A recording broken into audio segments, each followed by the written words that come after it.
মাছ বড় হোক কিংবা ছোট, মুহূর্তেই নিখুঁতভাবে কেটে ফেলছেন ধারালো বটি দিয়ে।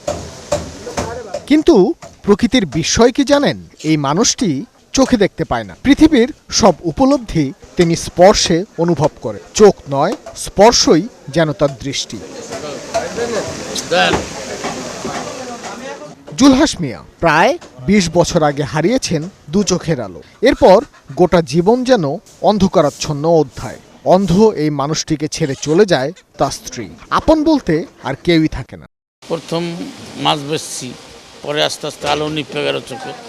ডাক্তারের দ্বারা গেছি, ডাক্তারে বলছে যে গেড়ির রক শুকিয়ে গেছে, এটা কোনো চিকিৎসা নেই, এটা আল্লাহ রসুলের ডাকা হয়ে যদি সমাধান করে, এর কোনো চিকিৎসা নেই। আস্তে আস্তে আস্তে আস্তে পুরো আলোই নিভে গেল। ভালো থাকতে থাকতে ভালো জায়গায় ছিলাম, কোনখানে কি আছে না আছে সবাই আমার চেনে।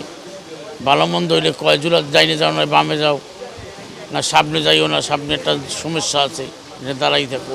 সকালটা শুরু হয় ফকিরাপুল মাছ বাজারে। বটি হাতে যেন জীবিকার এক যুদ্ধ। আর রাত পোহালে বাজারের একটি সবজির গোডাউনই হয়ে ওঠে তার ঠিকানা। তবুও কারো কাছে হাত পাততে রাজি নন জুলহাস। না, এটা ম্যাপ হয়ে গেছে। ম্যাপ হয়েছে একটা জিনিস, আমি কাটতে আসি, কাটতে কাটতে আমার একটা অভিজ্ঞতা হয়ে গেছে না, ছোট মাছও বড় মাছও। এই বাজারের ভিতরে গুঁড়ো মাছ আমি যেভাবে কাটি কোনো অন্তত বডিয়াল অন্তত দিতে পারবে না ওরকম কাটি। হ্যাঁ, এখনই কেমন, এখন কোনো রকম যান বাঁচাইতেছি। একদিন হয়, আর একদিন হয়, 2 দিন হয় না। মানুষ বেঁচে থাকে আশায়, তাই জুলহাসও আশায় বুক বাঁধে উন্নত চিকিৎসার সুযোগ আর নিজের ঘুমের একটি নির্দিষ্ট জায়গার জন্য। আমি কাইটে গেছিল, এই যে এই 26টা সেলাই লাগছে, এই বডির আগে ঢুকতে গেছিল, এই বডির এই যে এই পর্যন্ত, এই যে এই দিয়ে ঢুকিয়া এই পর্যন্ত ঢুকছিল।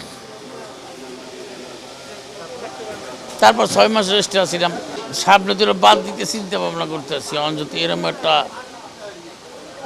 কিছু করতো তাহলে মনে করেন এটা বাদ দিয়ে দিতাম। প্রতিটি মাছ কাটার সঙ্গে যেন তিনি প্রমাণ করে চলেছেন, দৃষ্টিশক্তি হারালেও হারিয়ে যায় না মানুষের আত্মসম্মান। এখন তো পুরোই দেখে না, ওই আইডিয়াটা ওরা হাতে আছে, ওই যে বিধে আপনার ভালো কাজ করে। ছোট মাছ দিলে আরো বেশি ভালো। পরিবার ছিল এক সময় যখন উনি সুস্থ ছিল, আর অসুস্থ হওয়ার পরে ওনার সাইডে চলে যায়। জুলহাসের এমন গল্প করুণার নয়, বরং সাহসের। আর সেই সাহসটুকু বাঁচিয়ে রাখতে প্রয়োজন সামর্থ্যবান মানুষদের এগিয়ে আসার মানসিকতা।